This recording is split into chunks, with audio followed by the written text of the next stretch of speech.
Hello students. मैं doctor Indu Saharan एक बार फिर से आपका स्वागत करती हूँ हमारी हिंदी की कक्षा में। आज हम जो कविता करने जा रहे हैं वो सच्चिदानंद हीरानंद वात्स्यायन अगे की कविता है, नदी के द्वीप। इस कविता का जब व्याख्या के लिए आप प्रसंग लिखेंगे तो वही सब जैसे हम पिछली बार हमने किया था। पुस्तक का नाम समकालीन हिंदी कविता है। हमारी जो कविता है उसका नाम नदी के द्वीप है। लेखक इसके या कवि सच्चिदानंद हीरानंद वात्स्यायन अगे हैं। और मुख्य रूप से अगर बात करें, ये एक प्रतीकात्मक कविता है।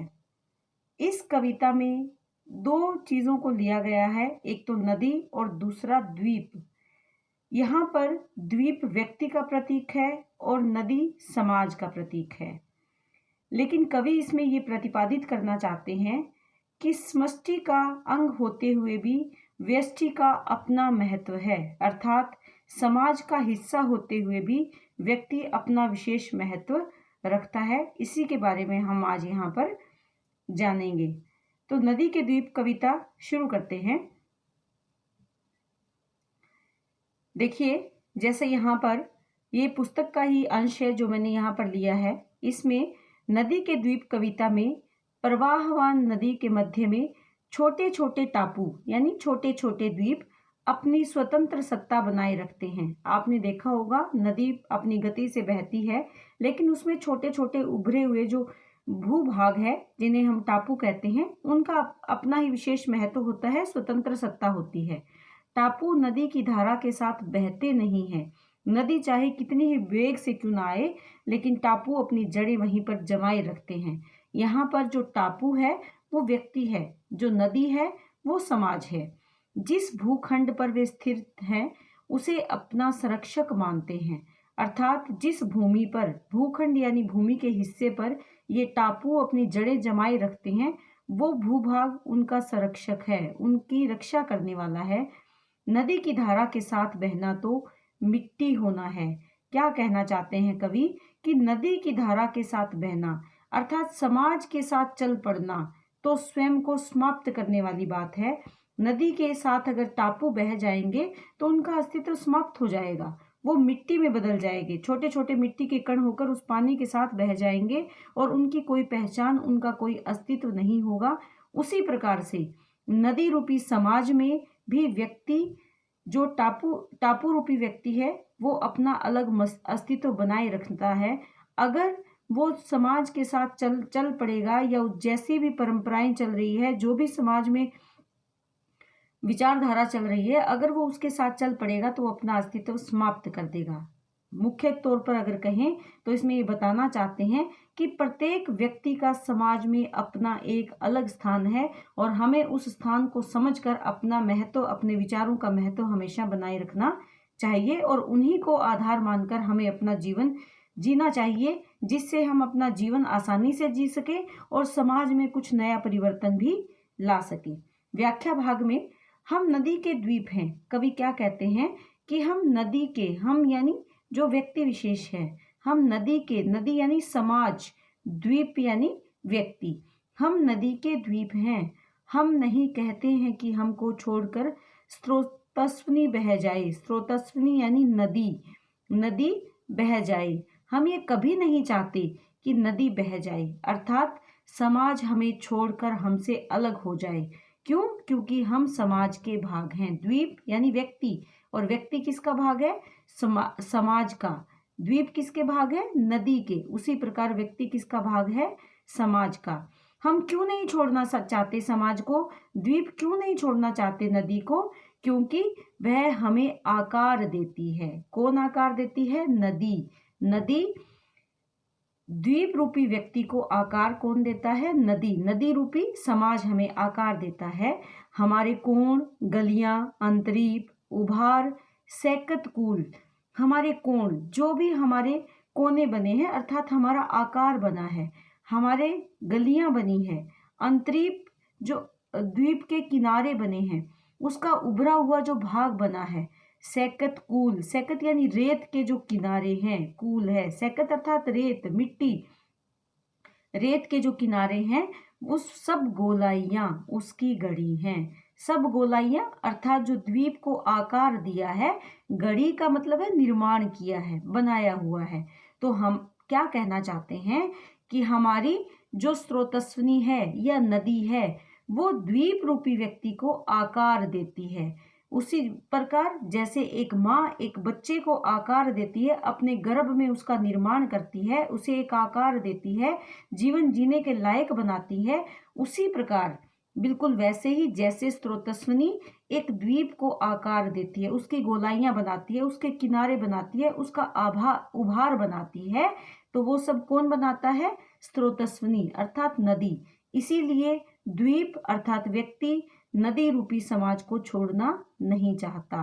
क्यों? माँ है वह, इसी से हम बने हैं, क्योंकि वो नदी हमारी माँ है, इसी से हम बने हैं, अर्थात इसी ने हमें आकार दिया है, हमारे जो निर्माण किया है, हमारे विचारों का, संस्कारों का, या हमारे शरीर को जो आकार दिया है वो किसने दिया है? स्रोतस्विनी रूपी नदी ने, अर्थात समाज ने ही व्यक्ति को निर्मित किया है। इसीलिए व्यक्ति उस नदी को छोड़कर, समाज रूपी नदी को छोड़कर नहीं बहना चाहता, नहीं जाना चाहता। लेकिन यहाँ कवि क्या बताना चाहते हैं? किंतु हम हैं द्वीप, लेकिन क्या कहते हैं कि हम द्वीप हैं अर्थात व्यक्ति विशेष हैं, हम धारा नहीं हैं, अर्थात हम नदी में बहता हुआ सामान्य जल नहीं है, हम तो द्वीप हैं जो अपना एक अलग अस्तित्व रखते हैं, अपनी एक अलग पहचान रखते हैं। और हमारा क्या कर्तव्य है? स्थिर समर्पण है हमारा, कि हम स्थिर रहकर अपने आप को पूरी तरह से समर्पित करते हैं। किसको? नदी रूपी समाज को हमारा समर्पण है। जो व्यक्ति विशेष है वो समाज को अपना सर्व समर्पण करता है।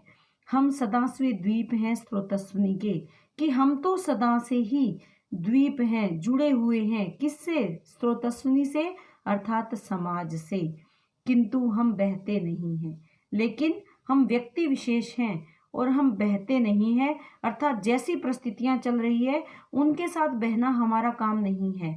क्योंकि अगर हम उनके साथ बह गए तो क्या होगा? क्योंकि बहना रेत होना है। बहने का मतलब है मिट्टी हो जाना, अपने आप को समाप्त कर देना। जैसे आपने देखा होगा एक द्वीप अगर खड़ा है, नदी अपने थपेड़े मारती हुई वहां से निकल जाती है, लेकिन जो द्वीप है वो अपनी जगह स्थिर है। लेकिन हम अगर छोटा मिट्टी का टुकड़ा पानी में डाल दें तो वो क्या करेगा? उसमें डालते ही वो रेत हो जाएगा, घुल जाएगा, कणों में परिवर्तित हो जाएगा। तो इसमें क्या कहना चाहते हैं कि हम अपना एक, हम द्वीप हैं अर्थात समाज में व्यक्ति विशेष है, हम बहेंगे नहीं। समाज में जैसे विचार चल रहे हैं उनके साथ नहीं चलेंगे। हमारा कर्तव्य है स्रोतस्विनी को शुद्ध रखना, उसको स्वच्छ रखना, उसमें नए परिवर्तन लाना। इसीलिए हम रेत नहीं बनेंगे, हम अपने आप को मिट्टी में नहीं बदलने देंगे। हम बहेंगे तो रहेंगे ही नहीं, क्योंकि अगर हम बह गए तो हमारा जो द्वीप का अस्तित्व है, व्यक्ति विशेष का अस्तित्व है, वो समाज में समाप्त हो जाएगा। पैर उखड़ेंगे, पल्वन होगा, डहेंगे सहेंगे। क्या कहना चाहते हैं कि अगर हमारे पैर उखड़ेंगे, बहती हुई पानी की तेज बहाव के साथ हमारे पैर उखड़ जाएंगे। पल्वन होता है बाढ़ में परिवर्तित हो जाएंगे, डहेंगे सहेंगे, बह जाएंगे, और फिर हम चूर्ण होकर भी कभी क्या धारा बन सकते हैं?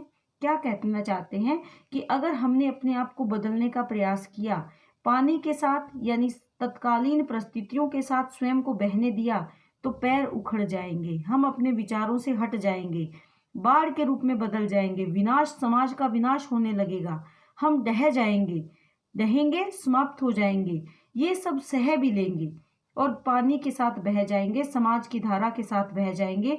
और फिर क्या होगा? हम चूर्ण हो जाएंगे, रेत हो जाएंगे, नष्ट हो जाएंगे, तत्कालीन परिस्थितियों के साथ हम नष्ट हो जाएंगे, समाज के साथ हम बह जाएंगे, लेकिन हम धारा नहीं बन पाएंगे। प्रश्न करते हैं, यहाँ प्रश्नात्मक शैली है, प्रश्न कर रहे हैं कि कभी क्या धार बन सकेंगे? तो क्या हम अपने विचारों को त्याग कर, क्या हम चलते हुए समाज के साथ चल पाएंगे? क्या हम बहती हुई नदी के साथ बह पाएंगे?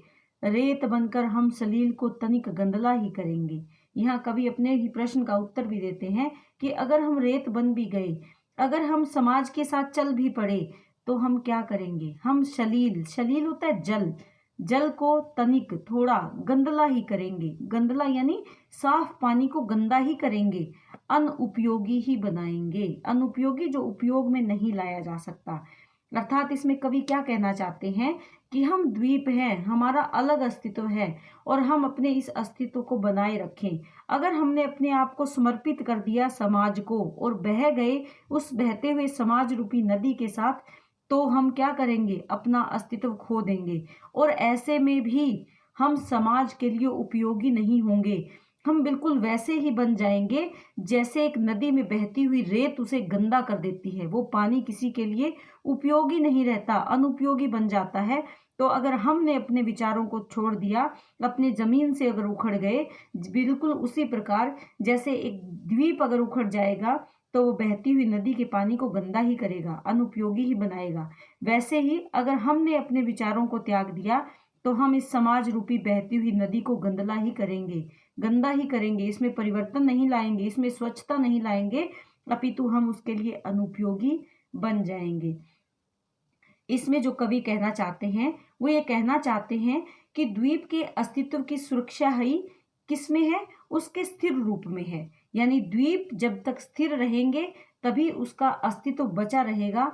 अगर वो गतिमान हो जाएंगे, वो उखड़ जाएंगे, तो वो समाज के लिए अनुपयोगी बन जाएंगे, चूर्ण रूप में उसका अस्तित्व समाप्त हो जाएगा। वो नदी में बहता रहेगा, दिखता रहेगा, लेकिन वो नदी के लिए उपयोगी नहीं होगा। उसका रूप तो परिवर्तित हो जाएगा लेकिन नदी के लिए वो कोई लाभकारी सिद्ध नहीं होगा। इसीलिए कवि इसमें कहना चाहते हैं कि व्यक्ति विशेष का अपना महत्व है और हमें अपने विचारों के साथ इस समाज में नया परिवर्तन लाने के लिए प्रयास करना चाहिए। तो ये हमने कविता का कुछ भाग किया। वीडियो लंबी ना हो इसलिए बाकी का भाग हम दूसरे पार्ट में करेंगे। इसमें कला पक्ष की अगर हम बात करें तो द्वीप की स्वतंत्र सत्ता को स्वीकारते हैं, अर्थात समाज में द्वीप यानी व्यक्ति, समाज में व्यक्ति की स्वतंत्र सत्ता को कवि स्वीकार करते हैं क्योंकि कवि अस्तित्ववादी हैं, अस्तित्व को महत्व देते हैं। अगर अस्तित्व के महत्व का मतलब है कि व्यक्ति का अस्तित्व समाज में जरूरी है और वो समाज के लिए उपयोगी सिद्ध होता है। दूसरा अगर बात करें, खड़ी बोली की भाषा है, प्रतीकात्मक खड़ी बोली का प्रयोग किया है, सर्वत्र प्रसाद गुण है, अनुप्रास और मानवीकरण का बार बार इन्होंने प्रयोग किया है, पंक्तियां छंद मुक्त है, किसी छंद में इन्होंने नहीं बांधा है अपनी काव्य को। शैली की दृष्टि से अगर देखें तो आत्म कथात्मक शैली है। जो द्वीप है यहाँ पर वो अपनी कथा का वर्णन कर रहा है, इसलिए आत्म कथात्मक शैली का वर्णन है। तो ये हमारी कविता थी।